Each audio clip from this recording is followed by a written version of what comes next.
पूर्णं कविदेशंशाने दश दस दो दो वज्रे दस दो वड़ो प्रेरणं गोचे नमो हरिताणं नमो सिद्धाणं नमो आयर्याणं नमो उवच्छायाणं नमो लोके सौभाग्यं सरस्वती नमस्तुभ्यं वरदे कामरूपिणी विद्यारम्भं करिष्यामि सिद्धिर्भवतु मे सदा सिद्धिर्भवतु मे सदा सिद्धिर्भवतु मे सदा गुरुवत्या वयं साधो दीपदुतैवर्तिना वन्दामहि त्रिसङ्ख्योनि नवकोटि मुनीश्वरान् नवकोटि मुनीश्वरान् अनंत सिद्ध परमेश्वरी भगवान की जय। देवादेव एकघट मूलनायक भगवान वासुदेव स्वामी की जय। देवादेव एकघट परमेश्वरी शांतिनाथ भगवान की की जय। देवादेव एकघट सत्संगाई भगवान महावीर स्वामी की जय। परम पूज्य आचार्य भगवान कुंद स्वामी की जय। परम पूज्य आचार्य भगवान गणाचार्य गुरुदेव वीराज श्री महाराज की जय। परम पूज्य आचार्य भगवान विशुद्ध सतजी महाराज की जय। गायनी प्रिय विराजमान देवी करुणाओं कोटि मुनिराजों की जय। राजस्थान जिनवाणी माता की जय। परम पूज्य बोले स्वामी सल्लेसाई जी महाराज की जय। समस्त मुनि संघ की जय। जय तीर्थंकर शासन जय बंधु तीर्थंकर शासन तीर्थंकर की पावन पवित्र वीर देशना हम यहाँ पर तत्व की गहराई में पहुँचने के लिए निरंतर प्रयास कर रहे हैं। हमारा प्रयत्न है हम अपने उपयोग को निर्मल कर रहे हैं। जीवन का लक्ष्य जो है हमें दिखाई दे रहा है, क्योंकि जो तत्व का चिंतन करता है उसके लिए जीवन का लक्ष्य दिखने लगता है। अनुप्रेक्षाओं के क्रम में हम चल रहे हैं। अनुप्रेक्षा निरंतर ही हमें प्रेरित कर रही है, प्रेरणा दे रही है, जगा रही है, जागृति का संदेश दे रही है कि जागो। ये मनुष्य को सोने के लिए नहीं मिला है, बहुत सो लिया है, बहुत पर्यावरण में सोया है। अभी तक हम सोते ही तो रहे हैं, और अगर हमने एक भी सोते सोते निकाल दिया तो शायद हम जो हमारा सब कुछ है वो चला जाएगा, लुट जाएगा, और एक दिन काल लुटेरा भी हमें लुट के चला जाएगा।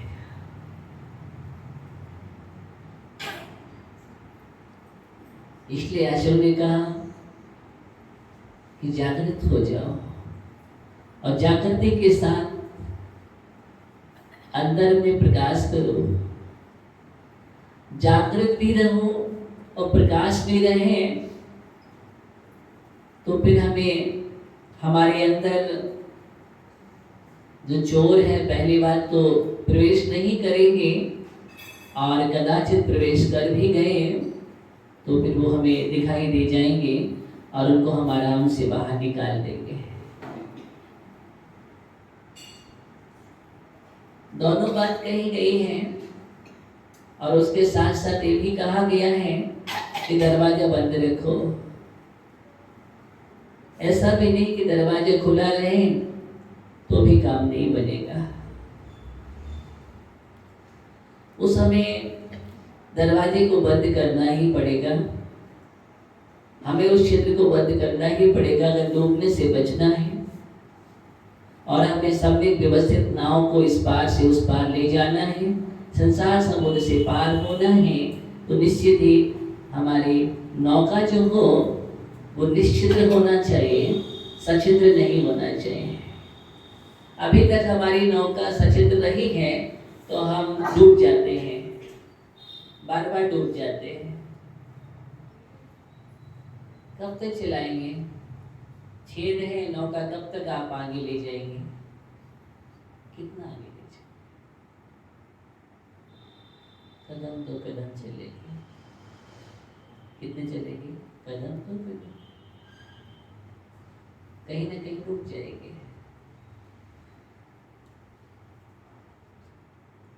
ध्यान दीजिए, इसलिए ऐसे ने कहा कि डांट लगा जो बोले मैं डांट लगा। आप लोगों ने डांट लगाई कि नहीं?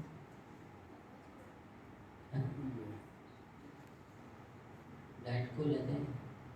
किसने किसको डांट लगाई?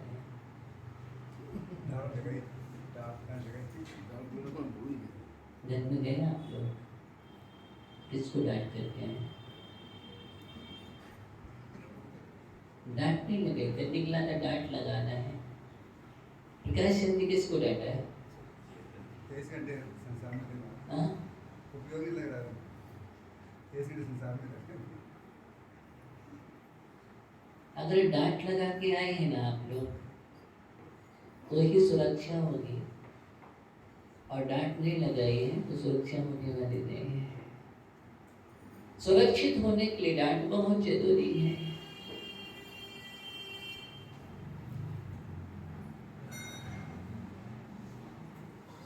पानी आता रहेगा। ऊपर से अगर पानी का रिसाव होता है तो हम क्या करते हैं? क्या करते हैं? उसको हम देखते हैं, खोजते हैं कि कहाँ पर रिसाव हो रहा है, कहाँ से रिसाव हो रहा है। उस स्थान को हम खोज करने जाते हैं और हमें दिख जाता है तो हम उसको बंद कर देते हैं। क्या करते हैं? उसकी मरम्मत कर देते हैं। क्या शब्दों का प्रयोग है? डांट का प्रयोग किया, मरम्मत का प्रयोग किया। यही तो बात चल रही है, मरम्मत ही तो चल रही है। हाँ, हमें ये देखना है कि रिसाव कहाँ से हो रहा है, पानी आ कहाँ से रहा है। बस यही आचार्य भगवान करें कि कर्म कहाँ से आ रहे हैं, किस स्थान से आ रहे हैं, किसके माध्यम से आ रहे हैं, कौन सा दरवाजा खुला हुआ है। अंदर में देखो कि मिथ्यात्व का दरवाजा खुला है, क्या संयम का दरवाजा खुला है, कि प्रमाद का खुला है, कसाय का खुला है, कि योग का खुला है, कौन सा दरवाजा खुला हुआ है। ये समझदारी है। तत्व चिंतन करने से वो दरवाजा हमें दिखाई दे देता है और हम उसको देखते हैं तो फिर हम समझदार जो होता है, ज्ञानी जो होता है, उस दरवाजे को बंद कर देता है।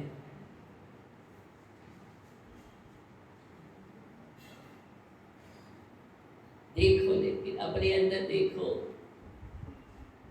देखना बहुत जरूरी है। जब तक नहीं देखोगे तब तक आपको समझ में नहीं आएगा कि मिथ्या का खुला है, कैसा संयम का खुला है, कि प्रमाद का है, किसका है, कसाय का है। कितने दरवाजे बंद हैं, वो कितने खुले हैं। पांचों दरवाजे जब बंद हो जाएंगे ना तब मोक्ष होगा। लेकिन इस भाव में हम कितने दरवाजे बंद कर सकते हैं, ये भी हमें समझने की जरूरत है। पहला दरवाजा तो हमें बंद कर ही देना चाहिए, क्योंकि सबसे ज्यादा कर्म का आश्रय वहां से होता है। वो दरवाजा मुख्य है और उससे बड़े बड़े चोर लुटेरे जितने हैं वो सब वहां से प्रवेश करते हैं। इसलिए समझदारी इसमें है कि पहले दरवाजे तो एकदम बंद कर दो, क्योंकि अभी तक उस दरवाजा ऐसा खुला रहा, उस दरवाजे के माध्यम से बड़े बड़े कर्म जो हैं वो प्रवेश करते रहे और हम बहुत सी भी मात्रा में वहाँ डूबते चले गए। लेकिन अब हमें ये देखना है, पहला दरवाजा सबको याद है, जानते सब है। दरवाजा बंद किया कि नहीं? किन किन का दरवाजा बंद हो गया? अच्छा ये तो बतला दो हमें। किन किन ने संकल्प पूर्वक मिथ्या का त्याग कर दिया है? जिनने संकल्प पूर्वक मिथ्या का त्याग कर दिया है उनका ही तो दरवाजा बंद होगा। जिसने त्याग ही नहीं किया है तो आप तो फिर अभी प्रवेश ही नहीं किया है आपने मंदिर में या धर्म में, आपका प्रवेश नहीं हुआ है। आप सब कुछ करते रहना लेकिन आपको कुछ मिलने वाला नहीं है, संसार ही होगा। हाँ पुण्य आ सकता है लेकिन पुण्य भी संसार वर्धक है। वो क्या है? पुण्य भी संसार वर्धक है। इसलिए सबसे पहले मिथ्या का दरवाजा तो कर ही देना चाहिए। पंच परावर्तन को रोकना है तो ध्यान दीजिएगा। अगर जिनका खुला है तो वो बंद कर दीजिए। इसलिए मिथ्या का पूर्णता त्याग करो। क्या करो? मिथ्या का त्याग करो। संकल्पित हो जाओ।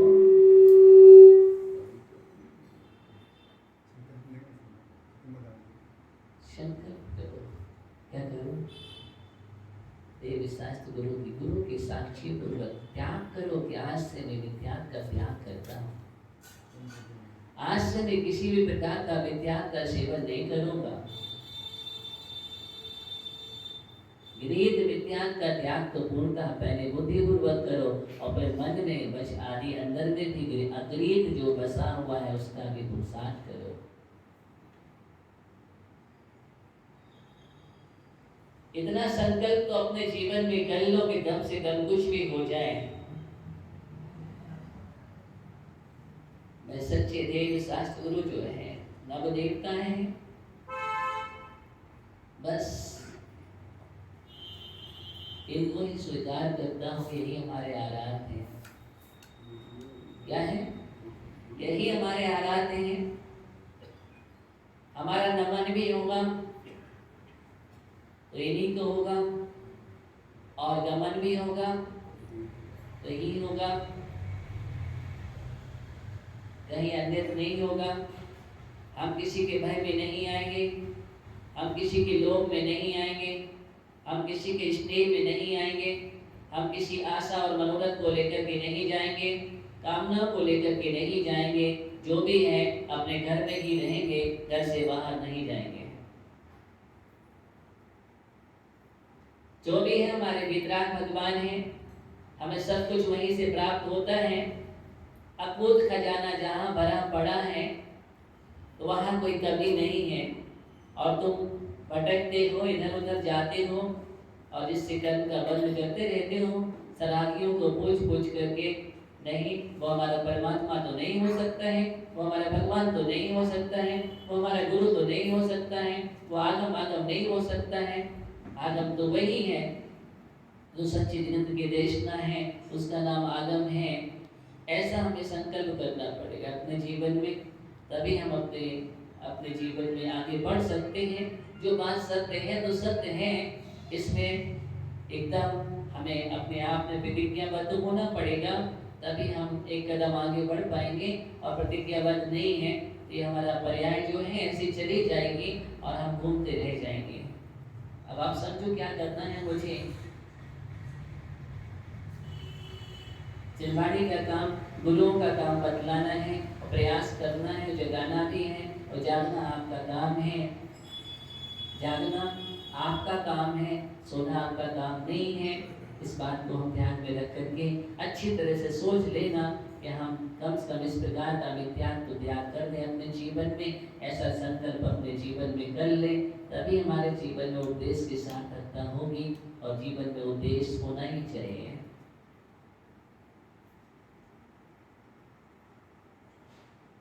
आपसे वो छुड़ाया जा रहा है जो अच्छी वस्तु नहीं है, और बुरी वस्तु को छोड़ देना ये अच्छी बात है, और बुरी वस्तु को नहीं छोड़ना ये बहुत बुरी बात है।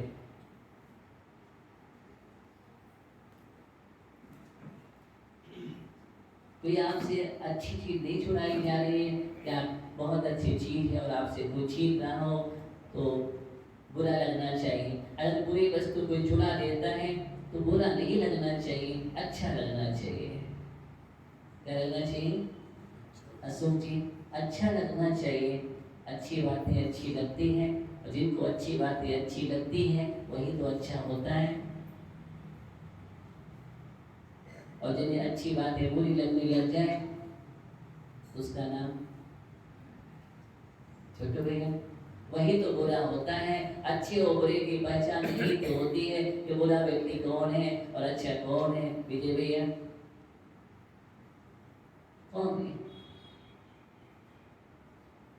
जो अच्छे को अच्छा मान करके अच्छाई को ग्रहण करता है वो अच्छा है, जो बुरे को बुरा मान करके बुरे को छोड़ देता है वो भी अच्छा है।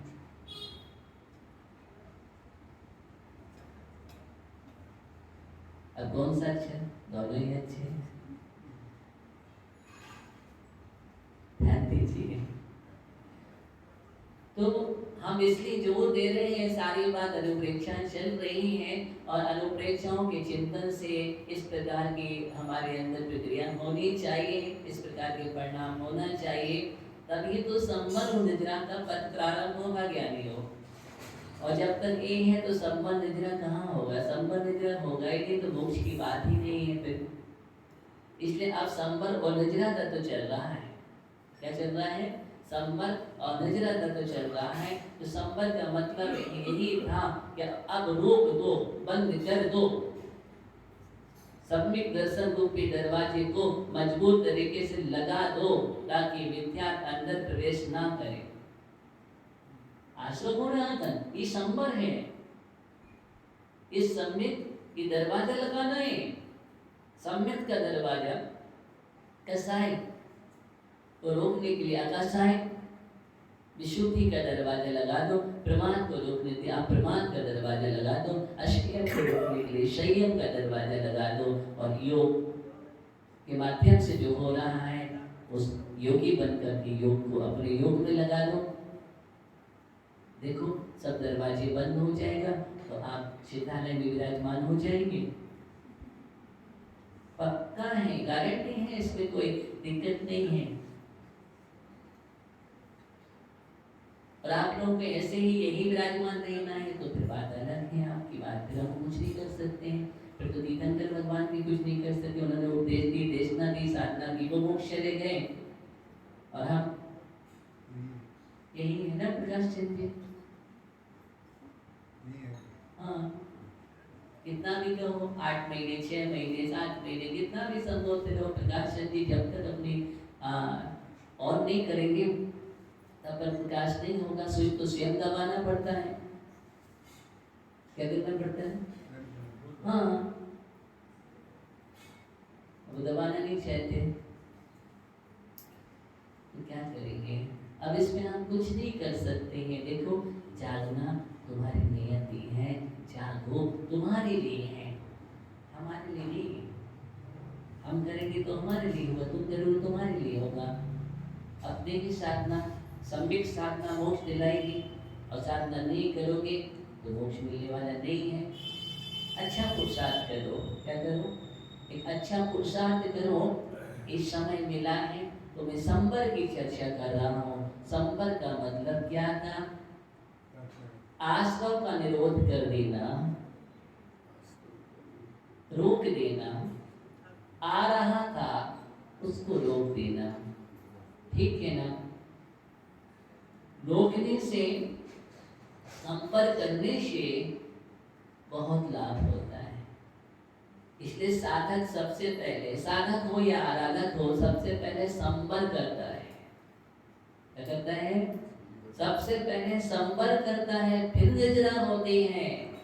वही ज्ञानी है जो बिना संबर के निद्रा करना चाहता है उसके जीवन में कभी निद्रा होने वाली नहीं है। क्यों? इधर तो उलझे हुए, इधर खाली करने की कोशिश करोगे उधर भरना चला जाएगा। कितना जीवन भर तुम करते रहो, क्योंकि आने का स्रोत तो है ही। और जब आने का स्रोत है तो सबसे पहले तो आने का स्रोत बंद करना पड़ेगा, और फिर जो भरा है उसको उलीचना पड़ेगा, उसका नाम निद्रा है। तो समझदारी यही है। और पावरफुल बनना है तो संबर करना बहुत जरूरी है। अपनी ऊर्जा को संग्रहित करना। संबर क्या है? हमें मजबूत बनाता है। संबर हमारी शक्ति को सुरक्षित करता है। संबर हमें शक्तिमान बनाता है, पावरफुल करता है। कौन? संबर। क्यों? हमारे दरवाजे खुले हैं, खिड़कियां खुली हैं, अब हमारी ऊर्जा बह रही है। कभी आंखों से बह रही है, कभी कानों से बह रही है, कभी जीवांद्रिय से, कभी कहीं न कहीं 5 प्रकार की इंद्रियां हैं उनसे बह रही है, कसायों से बह रही है, योगों से बह रही है। इतने सारे दरवाजे खिड़कियां खुली हुई हैं, तो क्या होगा? इसलिए आचार्य कहते हैं सब खिड़कियों को बंद कर दो। क्या कर दो? अब जब सब खिड़कियों को बंद कर दोगे तो पूरा का पूरा ऊर्जा का भंडार तुम्हारे अंदर रहेगा। क्या रहेगा?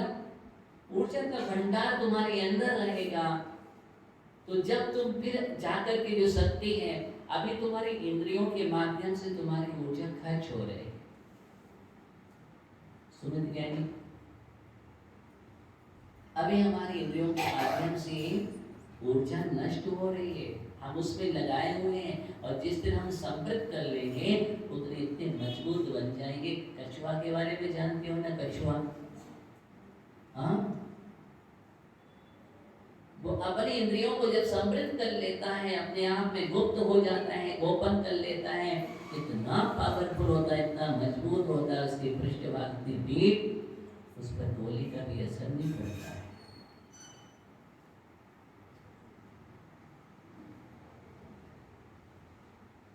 उसका असर नहीं पड़ता है।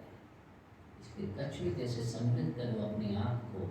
योगी साधक यही करता है, अपने इंद्रियों का वशीकरण करता है और फिर वो पावरफुल हो जाता है। इसी कारण से वो ऊर्जा ध्यान के माध्यम से उत्पन्न जो ऊर्जा है वो कर्मों का क्षय कर देती है। क्या कर देती है? कर्मों का क्षय कर देती है। तो कितने भी कर्म आक्रमण करने की कोशिश करें तो उसका कोई प्रभाव नहीं पड़ता है, क्योंकि हमने परचक्र मजबूत कर लिया है। बाहर एकदम परकोटा है। पहले दुर्ग किले बनाए जाते थे, उसका मतलब क्या है? अपनी सेना की सुरक्षा, सबकी सुरक्षा के लिए। ऐसे ही सुरक्षा कवच मुझे करें तैयार करना है। संबर एक सुरक्षा कवच है, बुलेट प्रूफ। सुरक्षा कवच तो हमें करना ही पड़ेगा, और हम सुरक्षा कवच के साथ चलेंगे ना तो फिर हमारा कुछ भी होने वाला नहीं है। ठीक हो गया? इसलिए क्या करो? सुरक्षा कवच तैयार करो अपना, एकदम मजबूत। कैसे मजबूत होना चाहिए?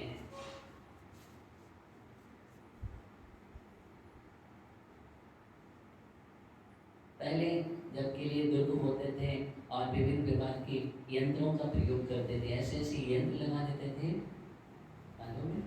यंत्र, तो बाहर की कोई शक्ति आक्रमण नहीं कर सकती है, प्रभावी नहीं हो सकती है, किसी का प्रभाव नहीं पड़ सकता है, कोई हमारे ऊपर जादू टोना भी नहीं कर सकता है। हाँ, इतना पावरफुल बनाओ अपने आप को। रक्षा कवच करते हैं, नवोगार मंत्र पढ़ करके हम रक्षा कवच कर लेते हैं, वज्र पंजन करके हम रक्षा कवच कर लेते हैं, तो उसके माध्यम से क्या होता है?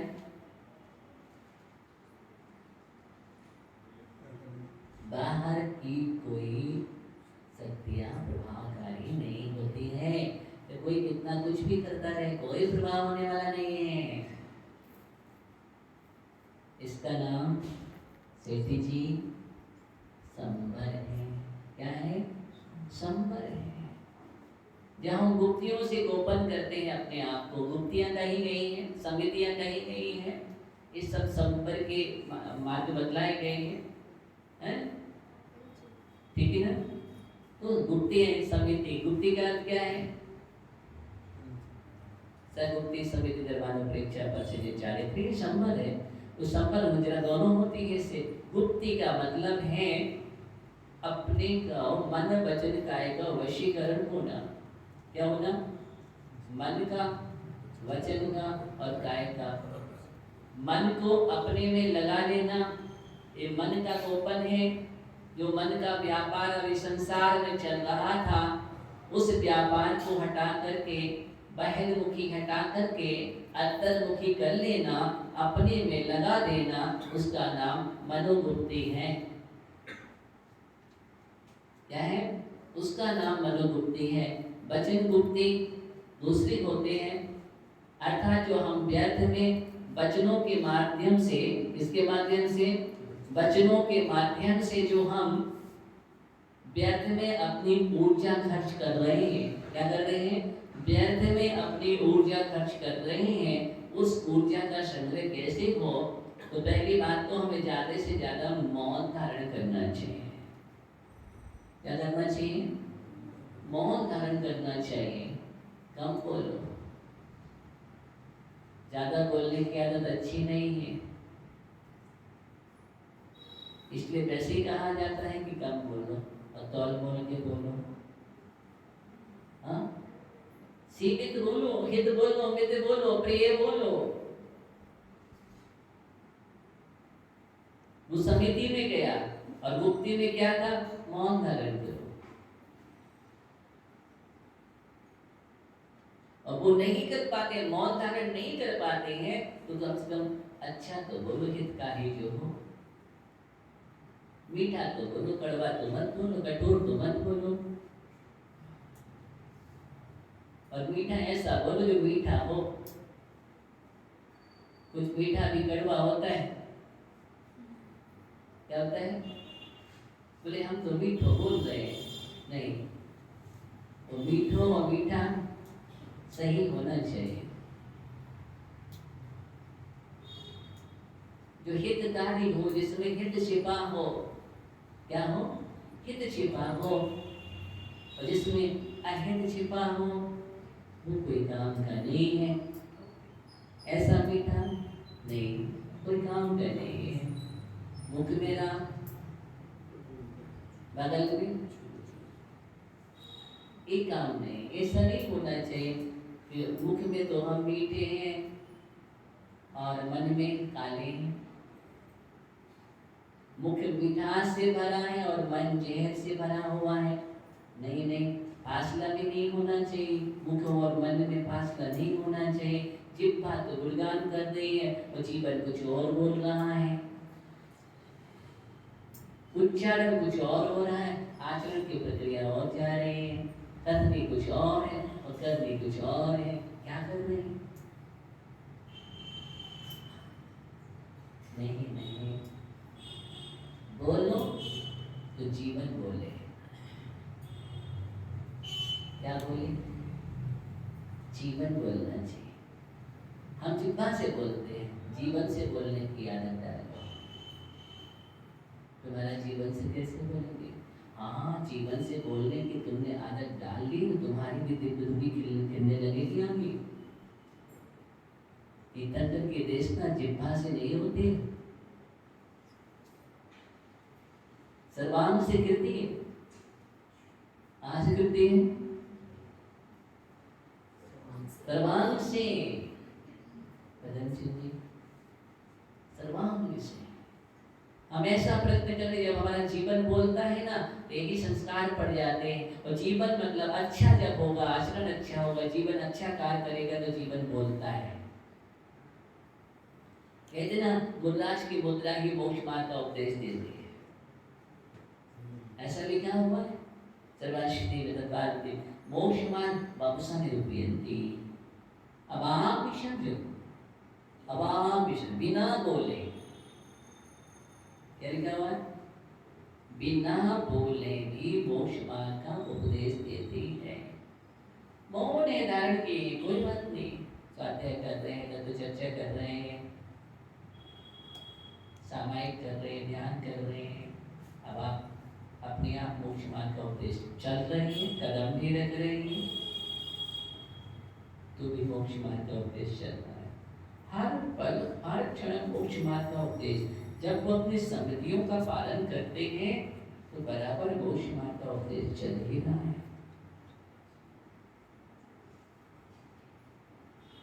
आपकी मुद्रा भी मोक्ष मार्ग का उपदेश देने वाली होनी चाहिए। कैसे होते हैं मोक्ष मार्ग का उपदेश? चलो हम आपको समझाते हैं। कमल भैया, आप भगवान की पूजन कर रहे थे, करते हैं क्या आप पूजन? नहीं करते हो तो प्रयास करो। अभिषेक कर रहे थे तो माना कि अब उस समय आपके चेहरे की प्रसन्नता है। क्या है? आपके चेहरे पर एकदम आभा मंडल खिला हुआ है और उस समय कोई व्यक्ति दर्शन करने के लिए अचानक बाहर से आया और आपके उस मुख मुद्रा को देख कर के जिस समय अभिषेक कर रहे थे और आपकी आभा को देख कर के क्या होगा? प्रभावित हो जाएगा। ये देखो इसके अंदर कितनी शुद्धि है भगवान का अभिषेक करने, कितना अंदर से उल्लास है। तो वो मुद्रा क्या देगी आपको? उपदेश देती है। अब बिना बोले उपदेश चला गया, समझ गए हम? समझ गया नहीं?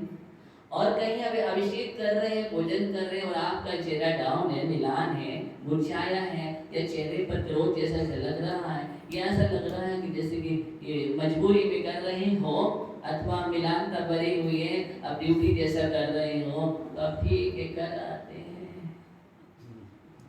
अब सामने वाला उस उदास मुद्रा को देखेगा तो क्या होगा? सूरज भैया सूरज खिलेगा? अरे नहीं खिलेगा। क्या होगा? बिल्कुल नहीं खिलेगा। इसलिए ज्ञानी उस समय आपकी मुद्रा कैसी होना चाहिए? शंकर लाल जी जरा सोचो ना, मॉडर्न का भी काम नहीं चलता है। एकदम खिला हुआ होना चाहिए। कैसे होना चाहिए? खिला हुआ होना चाहिए। तो सब खिले हुए मिलेंगे तो आप उस समय कोई जाएगा तो अच्छा लगेगा उसको, ये देखो कितने अच्छे। और उस चेहरे को देख करके अब दीदी बैठी सामायिक कर रही है, एग्जाम्पल दे रहा हूँ, और वो हाथ में माला ले उदास होकर के बैठी है और दीवार से टिक गई है और मुंह लटका हुआ है, सामायिक चल रही है। तो फिर आप उसको देख करके क्या समझेंगे? कैसा लगेगा आपको? सामायिक करने के भाव होंगे आपके? नहीं होंगे। और अब आसन में लगा करके बैठी है एकदम सीधा और बिल्कुल इस आसन बैठा है, रीढ़ की हड्डी है और हाथ पे हाथ रखे हैं और चिंतन चल रहा है और चेहरे पर एकदम प्रसन्नता है, आवाज लग रही, ऊर्जा बरस रही है। तो उस समय कैसे लगेगा? क्या हो ये है? सामायिक अंदर हो रही है, लेकिन उसकी अभिव्यक्ति चेहरे पर हो रही है। किस पर हो रही है? चेहरे पर हो रही है अभिव्यक्ति। इसलिए क्या करना चाहिए?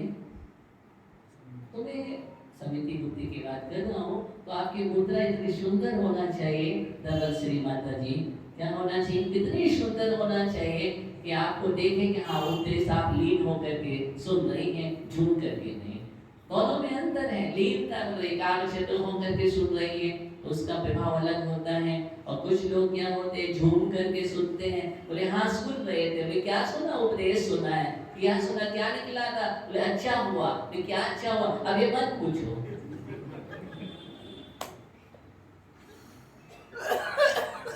क्योंकि बेचारा वो सुन ही नहीं पाया। एक आध शब्द पढ़ के आगे पीछे वाले दोस्त ने बोल दिया अच्छा पढ़ा था, बस हो गया। और पूरा समय आराम। नहीं ज्ञानियों, यहाँ ये भी प्रमाद है। क्या है? प्रमाद है। देखो मैं तो सबको बोल देता हूँ, आपसे मदद किसी को नहीं छोड़ते, हमें नहीं छोड़ता हूँ। कोई भी हो, हमें सजगता की आवश्यकता है। किसकी आवश्यकता है? सजगता की आवश्यकता है। अब भागचंद जी देखो बैठे हैं और उनका चेहरा खिला हुआ है तो अच्छे लग रहे हैं। मुस्कुराता हुआ चेहरा अच्छा लगता है, मैंने पहले ही बोल दिया, बहुत अच्छा लगता है। इसलिए इस बात का ध्यान रखिए, हम क्या रखिए, ध्यान। देखो धर्म की आभा तो होनी चाहिए, इसलिए हर कर्तव्य को कैसे करो, कैसे करो, ओहो प्रसन्नता के साथ, विशुद्धि झलकने चाहिए। विशुद्धि का मतलब ही है मुरझाया चेहरा नहीं है, विशुद्धि का मतलब ओज। देखो विजय भैया के चेहरे में ओज दिख रहा है, हाँ दिखता है। और पतंजलि तालियां बजा रहे हो, कितनी खुशी हो रही है, तो अंदर का हर्ष भाव है। ये क्या है, हर्ष भाव। धर्मचंद जी, धर्मचंद जी नाम है, हाँ। अब अच्छे लगे आप लोग के चेहरे। तो हम बात आपसे कर रहे थे, क्या कर रहे थे याद है आपको, गुप्तियों की चर्चा कर रहे थे। तो इस प्रकार की जो गुप्ति है हम पालन करें मौन रख करके, और मौन नहीं है तो हितकारी वचनों का प्रयोग करें, समिति करें। काय की मुद्रा भी अच्छी होना चाहिए, अस्त व्यस्त नहीं बैठना चाहिए आपको, शरीर को स्थिर करके आसन के साथ बैठना। कैसे बैठना, आसन के साथ बैठना, इस बात का ध्यान रखो। आसन की भी बहुत बड़ी उपयोगिता होती है, इसलिए आचरण में आसन कहा गया है, और आसन लगाना भी एक साधना है। शरीर को साधना, पहले काय को साधना, जो काय की चंचलता चल रही थी उसको साधना है। ये सब गुप्ति, ये सब विषय चल रहा है संपर्क का, और ये सब कुछ होने के बाद प्रारंभ होती है निर्जरा। इसलिए हम संवर सहित करो तब प्राणी मिले मुकरानी, इस दुनिया की यही सहेली, जाने सब ज्ञानी। ओहो, इस बात को सब जानते हैं क्या,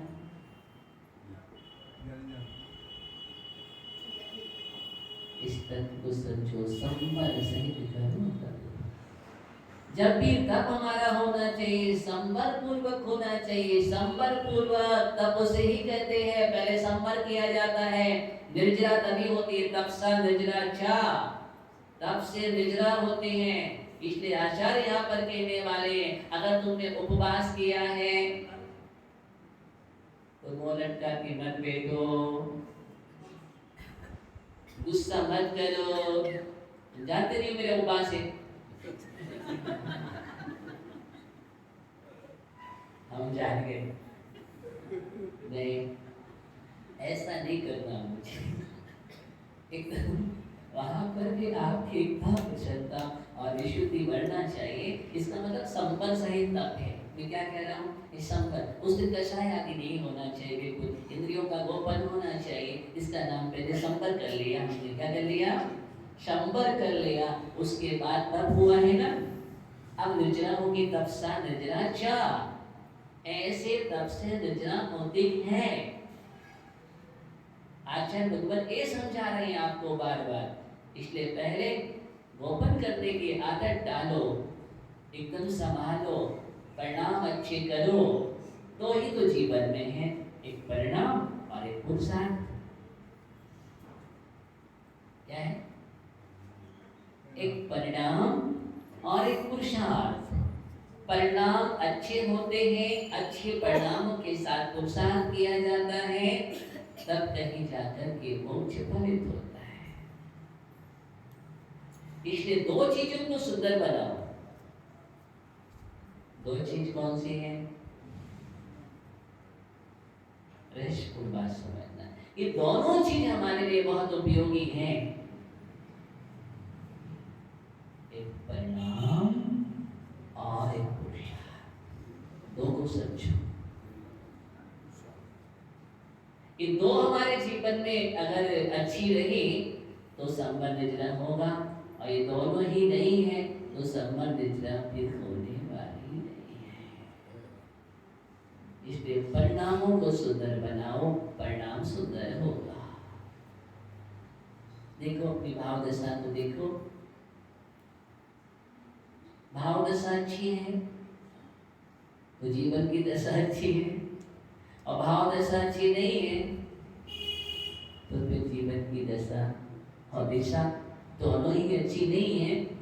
इसलिए आचार्य कहते हैं कि पहले परिणामों को अच्छे रखो, परिणाम पूर्वक पुरुषार्थ किया जाता है तो मोक्ष हो जाता है। ऐसा नहीं कि हम बैठे रहे, काल लब्धि आएगी तो मोक्ष हो जाएगा, कोई विमान आएगा तो बिठा लेगा जब समय आएगा। अरे समय काल से सिद्धि नहीं होती है, जिस समय सिद्धि होती है वही काल सिद्धिदायक होता है। इसलिए काल के भरोसे मत बैठो। और काल के भरोसे तो काल तो हर समय चल रहा है, काल का परिणमन ही चल रहा है, उससे थोड़ी कुछ होता है, उसका उपयोग करने से होता है। क्या होता है? उपयोग करने, समय है, समय का उपयोग करेंगे। काल का अपना परिणमन कर रहा है, हम समय से अपना परिणमन कर रहे हैं, पुरुषार्थ कर रहे हैं, तो वो कारक बन जाएगा। अंतकाल तो अहिर्निश है, हर समय था, पहले भी था, आज भी है, आगे भी रहेगा। क्या उससे थोड़ी मोक्ष होता है? पुरुषार्थ से होता है। किससे होता है? पुरुषार्थ से। केचित् भव्य संख्या समय, केचित् भव्य संख्या समय, केचित् भव्य अनंत समय, केचित् भव्य अनंतानंत न सिद्ध्यन्ति। काल विमर्शा नास्ति। अगर हम काल नियम पर ही बैठे रहेंगे तो ऐसा नहीं है।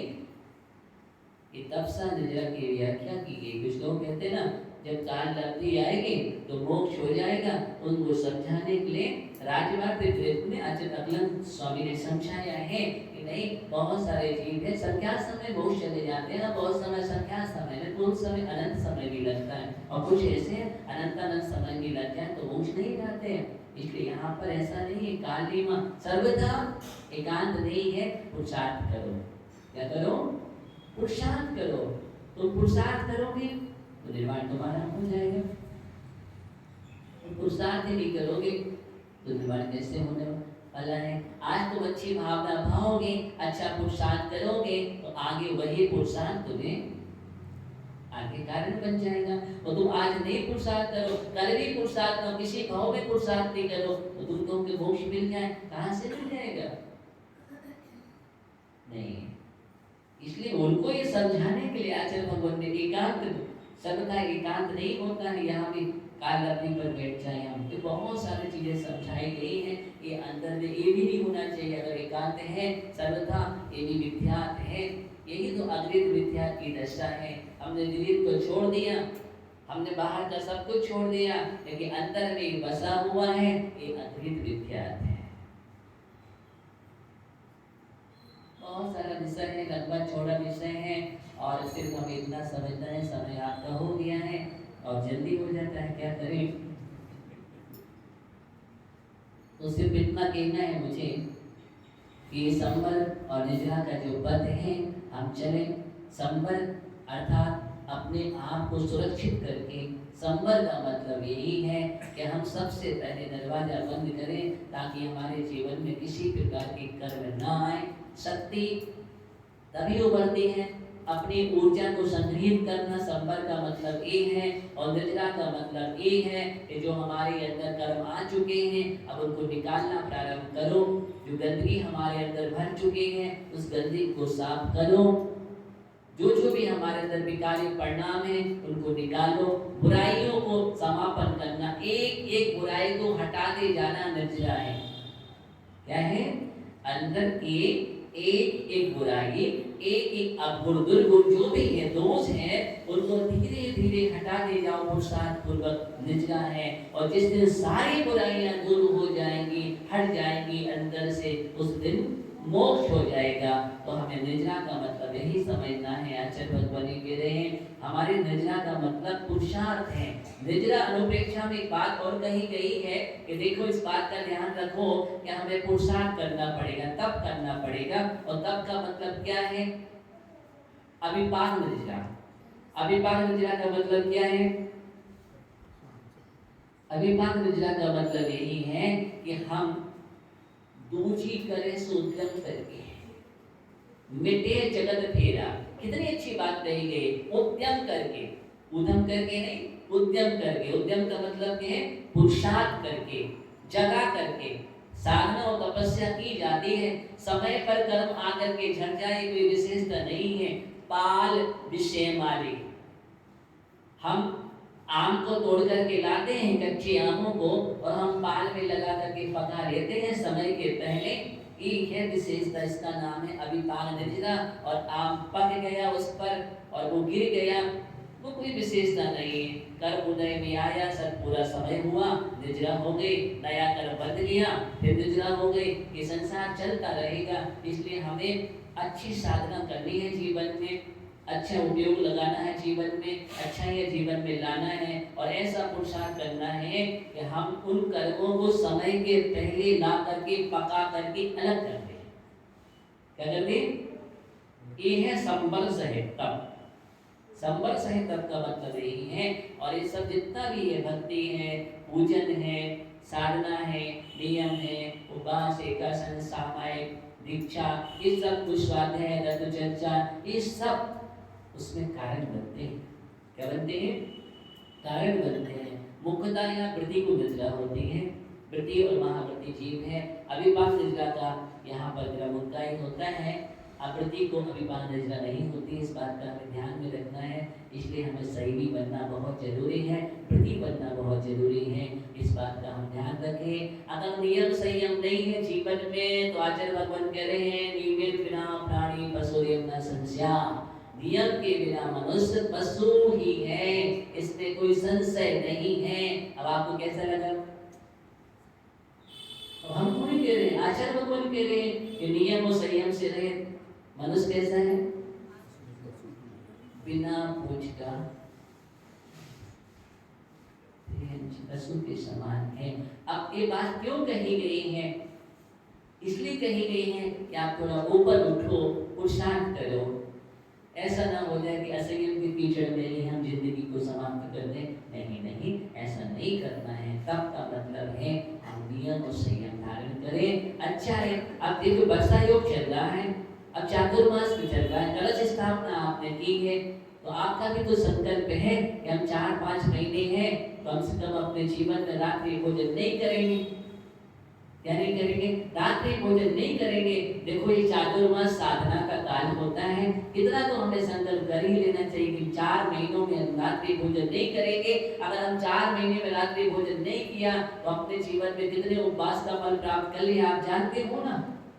हाँ, और कितने सारे हमने अपने जीवन में निर्जरा कर ली, और कितने सारे हम कर्मों से बच गए। जो पाप हो रहा था उस सब से बच गए हैं। ये नियम संकल्प हमें ले लेना चाहिए। अभक्ष हैं जो चीजें, उन अभक्षों का हमें त्याग कर देना चाहिए। 4 महीने के लिए कम से कम अभक्षों का त्याग कर दीजिए। ये नियम लेने से ये धीरे धीरे प्रोन्नति आपकी है, उन्नति हो रही है।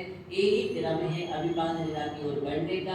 तो हम ऐसे संकल्प कर सकते हैं अपने जीवन में, ऐसी साधना हम कर सकते हैं। एक गृहस्थ के योग साधना है, तो हम बड़े साधना के पथ पर और निर्जरा को समझें, शेष विस्तार कर समझाएंगे। तो